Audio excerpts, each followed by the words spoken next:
Manic அலியா சகா தவதலி எனும் நூல் சப்ரகமுவ மாகாண ஆளுநரிடம் கையளிக்கப்பட்டது.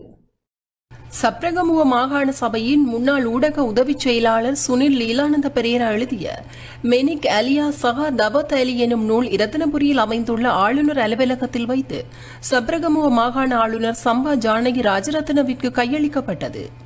இதேவேளை சப்ரகமுவ மாகாண ஊடக பிரிவு மற்றும் சப்ரகமுவ மாகாண கல்வி அமைச்சின் செயலாளர் சாமர பனமுவ ஆராய்ச்சி ஆகியோருக்கும் கையளிக்கப்பட்டது.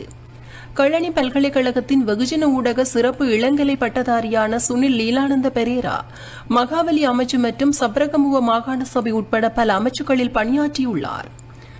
அத்துடன் சப்ரகமுவ மாகாண சபை ஊடக பிரிவின் செய்தி அதிகாரி உதவி செயலாளர் உள்ளிட்ட ஊடகத்துறையில் கடமையாற்றியுள்ளதுடன் இவர் பல தேசிய பத்திரிகைகளுக்கும் சிறப்பு கட்டுரைகளை எழுதிய ஒரு அனுபவம் வாய்ந்த எழுத்தாளர் ஆவார்.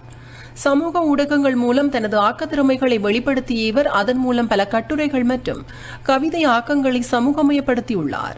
சுனில் லீலானந்த பெரேரா எனும் எழுத்தாளரின் முதல் நூலான மெனிக் அலியா சகா தவதலி எனும் நூலின் அறிவுரைகளை வழங்கிய பேராதனை பல்கலைக்கழகத்தின் கால்நடை மருத்துவம் மற்றும் விலங்கியல் பீடத்தின் பேராசிரியர் அசோக தங்கல்லா ஆவார்.